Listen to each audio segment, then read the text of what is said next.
What's up, everybody? Cadmus back at you with another F1 2010 race, but no career mode this time. This is a race department setup race. 50% distance on Budapest again. Here you see the qualifying result. Big props to Crazy Rex for a pretty crazy pole lap. I wasn't too happy with my qualifying, but still netted me fourth. As you know, I'm not a big fan of Budapest, as I've said in my latest career race vid. But, you know, the guys were hosting a game, and I just got online to play the Spa race for my career, but then they invited me, so I figured, hey, let's jump in. So yeah, why not? We're gonna do something different this time. As you can see, if you guys like this, I plan to be making a lot more of these multiplayer vids as well for my league races and shit, and you know, random races like this one, because this was a pretty good one for entertainment value, I must say. Here we are at the start line. Crazy Rex on pole, Andrew, Golden Boy, Bortz, and Pietro il Fantastico in front of me, and in P4 we're on the inside line. Let's see if we can get away good. Can't find the good revs, and we're off for this 50% race, 35 laps on the Hungaroring. Everybody seems to get off to a good start. Nobody's catching up anybody. I break up nice and early, make sure not to hit in. There we have a little first corner incident. So why don't we check out that incident in the instant replay. Yeah, first time using Sony Vegas, so I'm testing out some stuff. So yeah, everybody's nice and staying on their line, no weaving and bobbing or whatever. And then from the right, all of a sudden, we'll see coming up Marine and DBF Predator.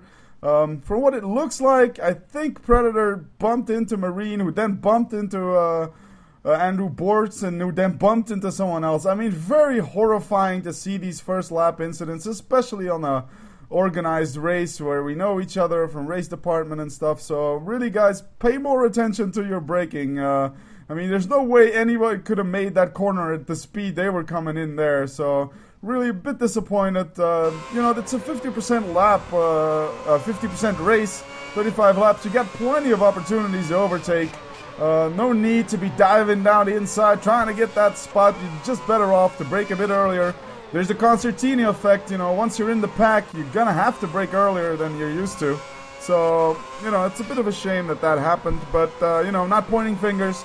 People can make mistakes. I'm just saying, be extra careful in the first corner. It's just such a shame. You can destroy your own race and other people's races along with it. So, but, you know, I'm kind of the laughing third here. I wasn't involved in the incident. I managed to avoid everyone. I'm up into P3. Inside Matty had a great start. He was up into from like P6 into P2 or something, but he wasn't involved in an incident either. And our pole sitter Crazy Rex is confirming his blinding pace by running away already. We're on lap 2, and I'm trying to put one on the inside of Inside Matty.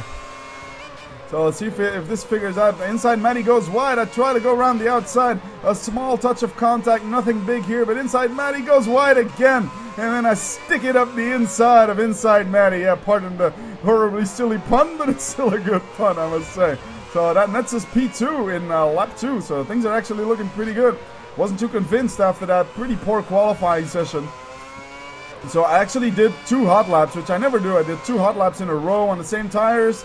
Because, you know, I only have a Lotus setup for this track. As I said in the other vid, I don't have much experience on this track. I don't really like it. It's not my cup of tea, but so I only had that career setup for the Lotus, which, you know, doesn't really work for online races with cars set to equal. So I was kind of busy tweaking my setup during qualifying, and I figured, you know, finally figured it out. Was hoping I was going to get one last hot lap on, and I was right about here when the timer went out. Like 1 second too late to do a last hot lap. So, but still P4 wasn't too bad. Still fairly pleased with that. Especially pleased with, well, pleased not really, but happy with how the start worked out for me. I mean, very unhappy for the guys involved in that incident, but you know, it worked out for me. I'm laughing, the laughing third. You say that in English? I don't know. In any case, the third dog bone contention, whatever. I'm just messing up all kinds of sayings at this point. So we're building a little gap to Matty, and I'm pushing like crazy to get Crazy Rex.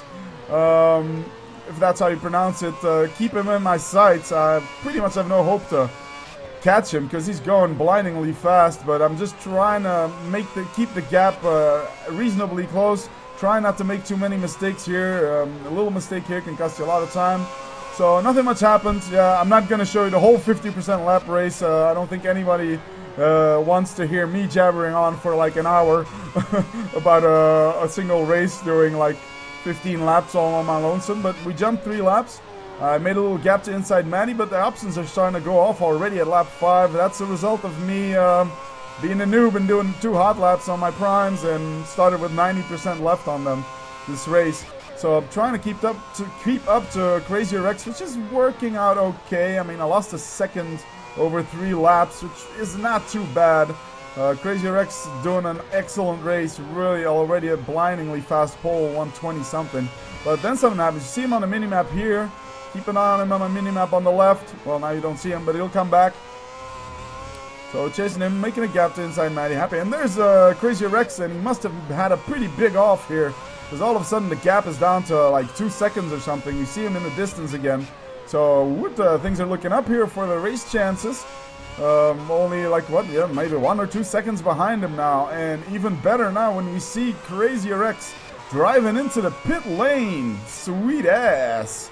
So we're in the lead now. Crazy Rex must have had some damage from that off. He must have had. Haven't seen it, but that definitely was not a scheduled pit stop. I'm fairly sure of that. Already seeing him slow down and then diving in the pits like that on lap 5. His options can't be that worn. There's the first of the back markers that we're going to lap shortly. So actually, I'm thinking too much now, really. Keep it together, don't make mistakes, I'm usually pretty good at not making too many mistakes, driving consistently, but since I don't know the track that well yet, I'm not too comfortable on it, don't think I'll ever be, it's just not my kind of track. I still make way too many silly mistakes on this lap, so props I didn't catch his name here coming by for leaving enough room when he's getting past. Very props, I like that. You know, it's not because you're getting lapped that you're a bad driver or anything, but at least people like that, they give you room, give you enough room. So here we're still on the lead, but inside Matty was catching me up, starting to get under pressure. I actually don't underbrake, but brake too early. I missed the apex by going too sharp in it. And there's a spin counter steer trying to get it on the road, but it gives inside Matty the line, and he's through in P2. So one of the many small mistakes I've done throughout the race, giving inside Matty the race lead again. And inside Matty at this point is really gunning it. He caught up to me pretty fast, and over a couple laps had like a 4-second gap at some point, but easily closed that down. And then that mistake sealed the deal. He didn't even have to make an overtaking move. You see my options on lap 9, all orange, and I'm guessing Matty's tires are in better shape than mine at this point, because I can't really keep up with him. I'm trying to, I won't let him escape too far, but hopes of passing him right now are pretty slim, so just trying to stick with him till the round of pit stops and I can get some fresh rubber. I could get in now, but my strat is to do a one-stop race, so I want these options to last at least 12 laps or something, so my primes won't be all worn out by the end of the race. So I'm just gonna have to tough it out here, try not to make too many mistakes on orange tires. And you know, the gap to Pietro Fantastico is fairly respectable at this point. There's someone coming into the pits who's behind us, so he just got lapped going into the pits. I'm sorry, a tiny bit of a cold. So nothing happens for the next few laps. Inside Matty still in the lead. Crazy Rex though, Pietro must have pitted because Crazy Rex is back in P3, and there's Andrew Golden Boy Bortz in P4. Andrew started on the primes, I'm pretty sure, it looks like it. He was of course one of the biggest victims of that first corner incident. Got slammed off in that little carousel going on. So, but Andrew Bortz being the Golden Boy, of course, claws himself back into the race. I'm keeping up with inside Matty. I'm kind of desperate because he's not pitting. My tires are red at this point. Passed someone else in the pits, but he was behind us, so another person gets lapped. But I'm quite happy, actually. I can just keep pace with inside Matty. He's still in my sights. My tires are completely worn. They're red even. The left front, I think, was red. And the right rear was red. So actually pretty happy. I managed to keep the car on the track on a fairly reasonable pace. So nothing too much to worry about. And this corner I struggled with throughout the race. I have a pretty nice spin, but I managed to correct it without having to lose too much momentum. So I'm still on inside Matty's backside. And yeah, just that corner I was talking about, I had a lot of issues with it this race. This one as well, these two here, these kinks. Here you see both red tires and the other one orange, so I'm really starting to feel the lack of grip here, so I'm gonna have to come in. Ideally, I would have liked to go in on lap 13, but it's not to be, so I am getting ready for the pits. You saw me signal the pit crew to get ready earlier in this lap, so that's the plan here. And as usual, I didn't remember the pit entry very well, so I think I lose a lot of time entering the pit. Inside Matty goes one lap further. I was kind of hoping he wasn't, but he's in the Force India, so who knows, he might get bugged. So here I brake already, and I don't really see the pit limiter line. I think it's only right here. I'm not sure, but I think I went way too early, slow on the gas. Cost me at least a second or two. At least the pit stop isn't buggered up. Nobody else in the pits, it would seem, so I won't have to worry about getting caught up. And is it a good pit stop? A pretty good pit stop. Very, very nice pit stop from Toro Rosso crew. 3.773 pit stop, so that helps me a lot. But I do see a couple guys passing past me already on the straight. That was Andrew Bortz and Crazy Rex inside Matty, as we said, still going wide, longer. DF Predator a fair bit behind me, not too much though, one corner behind. So everything's still on the napkin, still everything to play for really. So let's get ahead a bit more. DF Predator got overtaken by Pietro Fantastico, who is catching up to me slowly. Inside Matty just destroyed his vehicle. You saw the plume of smoke on the right. Destroyed his vehicle. So inside Matty is out of the race. So that puts me in P3. But starting from here, I have starting a pretty titanic battle with Pietro Fantastic. Really awesome battle. So lap 17 and he's on my ass. I couldn't shake him. He was clawing me in 10th by 10th over the laps. So I'm now in lap 18 and he's what? Second behind me. Just over a second behind me. So it's going to get tight. I'm going to be under a lot of pressure for the rest of the race. Andrew Bortz, I can sort of keep pace with him, but I'm not catching up to him at all. I'm actually one of the slower guys in the front runners at this point. Just didn't feel comfortable in the car right now. I'm just trying to keep it on the road, trying to at least secure the podium position. But Pietro is not having none of that. He's going to start attacking me like a mofo. But looks like I'm doing fairly well. I shaved some off my personal best at this point. Crazy Rex at 13 seconds, so who knows, a little mistake is easily made. Andrew Bortz and Crazier might start battling themselves, so that will allow me and Pietro to catch up. So this is a Belgian to Belgian battle, my fellow compatriot Pietro Fantastic. So yeah, Belgium in F1, woot! We have a real F1 driver this year again, Jerome D'Ambrosio, going with the Virgin team. Pretty psyched about that. I'm getting my tickets to go see him in Spa-Francorchamps this year. It's gonna be freaking awesome. It's freaking expensive though. Jesus Christ, the cheapest one are like 150 euros, and that's like sitting at the long straight where you see them just zooming by at 300 kilometers an hour. Well, there's other stands, but like the most expensive ones in the pit lane is like 500 euros. And I'm not that rich. Not too poor, but I'm not that rich. So here we have Pietro on my ass, so I decide to take the inside line, take a defensive line. I don't bob and weave. I took the defensive line, only changed direction once, and Pietro takes this corner pretty fantastically. But he goes a bit too wide, and this gives me an option to maybe claw it back. We're side by side. You see the arrow on the left here, side by side through this corner. Still side by side, no contact. Really clean racing from Pietro. Props to him from that. And diving behind me, he's faster out of this corner than me, side by side again. But Pietro here holds in and lets me through. Super clean racing. So I managed to somehow hold on to that position. That was a awesome battle, one of the cleanest ones I've had. No contact at all and really on the edge racing. So really props Pietro. That was great fun there. That's how it's supposed to be done right here, fellas. And somehow we're catching up to Andrew Bortz, who you see on the minimap. Or is that no, Andrew Bortz. Yep, Andrew Bortz is in front of us. How the hell's that happen? Oh, he's of course a prime runner. He started on the prime, so he's probably gonna come into the pits for his options at some point, and he's gonna be flying. We all knew Golden Boy.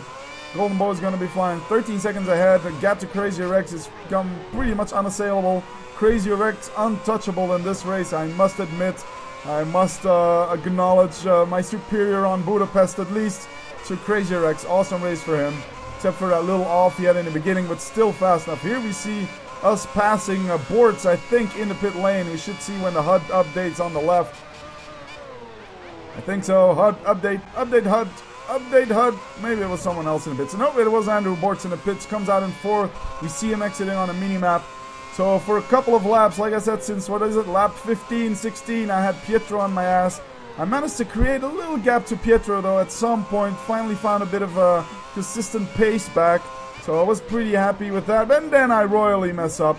Royally mess up the chicane. Royally mess up the exit, too. And this gives Pietro an occasion to really claw him back in. It took me so long to build that gap, and one mistake, and it's off, and another mistake, and there goes Pietro around the outside. Clean move again. So I'm back in P3, and I know Andrew Bortz is going to be gunning it. I think we already saw him on the mini-map. So this is setting up to be a pretty awesome end of the race here. I'm not giving up that position, though. I may have made a mistake now, but I'm not letting Pietro run away with it. I want that podium position. Here he goes wide a bit. This might give me an opportunity on the long straight, but no, he actually gets a pretty good exit. Does seem like I have a tad bit more straight line speed, but it's negligible. We spoke after the race. He was running indeed a little bit more wing than I was. So I had a little straight line advantage, but since there's so little straight lines, it was quite nullified by the fact he had a little corner ring advantage. So we have another back marker in the front who I'm hoping, you know, might not hinder Pietro, but, you know, like in real F1, might slow him down just enough for me to catch up. Here I am right on his gearbox again. No contact almost, so I take some evasive action. No contact, better to go off. And Andrew Bortz is really shooting up to us. Look at that, 3 seconds only ahead after the pit stop. Andrew Bortz is gunning it like crazy, that's for sure. But I'm keeping up with Pietro. I want that, you know, I want to be the best of the Belgians this race. Definitely. And be prepared for some pretty hard racing here. You know, cut a couple laps ahead because nothing really happened. 2 laps further, still behind Pietro Fantastico. Andrew Bortz still catching up to us. Seeing him on the mini-map kind of worries me. And here I'm gonna make a move, trying to put it on the inside. No, I don't. I just elect to stay straight on his gearbox. No contact at all again. Trying to get a good exit, but I mess it up. Too much wheel spin, so no opportunity in this next corner for me. And it's starting to worry me because this battle is costing us time. And Andrew is really gunning it. So, you know, even he's on the fresh options. He's on a light car, and we're in a battle. So he's definitely catching us by almost a second a lap, if not more. And here I mess up that corner again. I had issues with that corner the whole damn race. Pietro makes a mistake. Am I going to dive on the inside? No. Great defending by Pietro.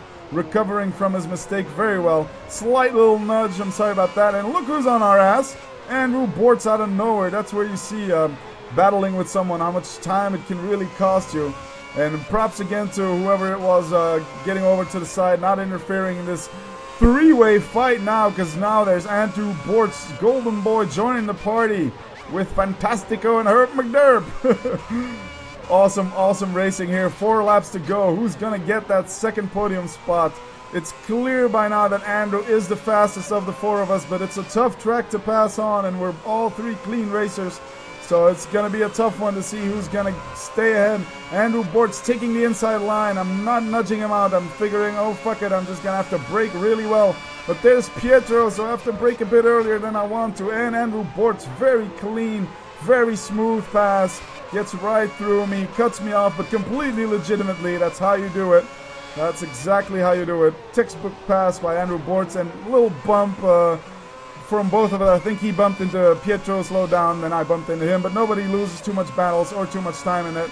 I get right back on his gearbox, but I have to slow down to prevent bumping into him again. And look at this awesome race, and I really was enjoying this. Regaling in my little homemade cockpit, which I don't have. I'm just sitting at a desk, but I like to imagine I'm in a cockpit. And there Andrew Bortz attacking Pietro like a madman. Really 3 cars within half a second, even less. Look at this, racing at its finest. Andrew Bortz going to make his move up the inside of Pietro. A small bit of contact between them, and I take full advantage, passing Pietro on Andrew's gearbox. Great defending yet again.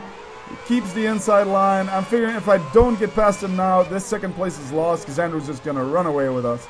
I mean, his options must be turning yellow by now, but so are my primes, and I am on primes, and he's on options, so I'm not going to be able to catch him. And, of course, Andrew is a pretty damn fast driver.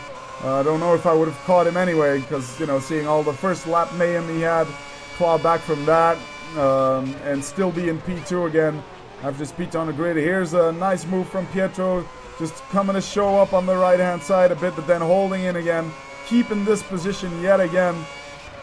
And I'm just trying to hug all the apexes, hug them like crazy, hug them like a gay man on the gay pride parade. And Andrew, yeah, as we could have expected, Andrew is just running away with us. He's going for P2, crazy Rex. A bit anonymously, must have been a bit of a lonely race for him all the way up there, 30 seconds ahead. I mean, not just his raw pace, but of course the constant battle between me and Pietro allowed him as well to take some good leads, but I don't think any of us would have been able to challenge him. Excellent pace from Crazy Rex in this one. So now it's down to me and Pietro. It's a matter of honor. Belgian against Belgian. See who wins it. Pietro's right on my rear wing, right on the gearbox. And here a lock up on the left front, and it leaves Pietro through. Just went wide on the approach to the corner, and a lock up of the left front leaves Pietro in with 2 laps to go. Can Pietro keep it together? We shall see. So I'm pretty displeased with myself from having been in the lead and having giving it away to Inside Matty with some mistakes. Then of course you had this awesome couple of laps with me and Pietro, and then Andrew Bortz joining in on the party. So that was great fun. I'm not giving up this P3 though. I want the podium. I want it. I've been running on fast pretty long time in this race, so I'm starting to worry a bit about my fuel, but light's still not on, so I should make it. We're in the penultimate lap, so I'm thinking, okay, I might make this. Pietro is a bit ahead of me. Didn't do a good first sector. I didn't do a good first sector. I mean, cut it a little bit again. I really messed up at that corner in this race. And I'm just trying to keep it together, trying to see if I can have another opportunity on Pietro. And there it is. Pietro goes wide in the chicane. I dive down his inside again. And again we switch positions. That was pretty crazy. Andrew Bortz is still seen on the minimap, but way out of our reach. I don't have the pace to go catch him. 122.710 fastest lap in the race. Here's Pietro looking on the inside again. This time I do not lock up. I'm staying on the defensive line here, trying to keep it on the inside, but I go wide a bit. Will this give Pietro a chance? No, he goes wide himself, apparently. And we're down here for the last lap, under heavy pressure from Pietro, trying to keep it together to secure ourselves this podium position. And all of a sudden, yep, I have a little breathing room, so I can, excuse me, take this corner a bit more gently than I would otherwise do, brake a little bit more comfortably, hit that apex quite nicely, get a good exit. Okay, I'm happy with myself there. Had a little sip, and just gearing down, trying to hug the apexes. The primes are starting to get warm, but it's still okay. Is that Andrew ahead of us, or is that a back marker? And there's oh no from Pietro. There it goes, Pietro. I first thought he made a mistake, but our after race discussions revealed that he ran out of fuel. So now I can pretty much relax here. I know Pietro's out of fuel. I know I'm not going to catch Andrew. So, phew, that was really sweating. A constant battle from lap 15 on or something with Pietro. Ends with him running out of fuel. You see my fuel light being on too though. Well, I'm not too worried. This is the last lap. I'm not fighting anymore. So I'm going to make it. Gotta make it in P3. So I want to thank everyone involved in this race. It was super fun. Congratulations to the winner, Crazy Rex, and to Andrew Bortz. And thanks to all two of them for a great battle we had. Very clean racing in my neck of the woods here. So I hope you guys are enjoying this little multiplayer video. Tune in for more, and of course the career is still ongoing. So like, comment, and subscribe, and peace out.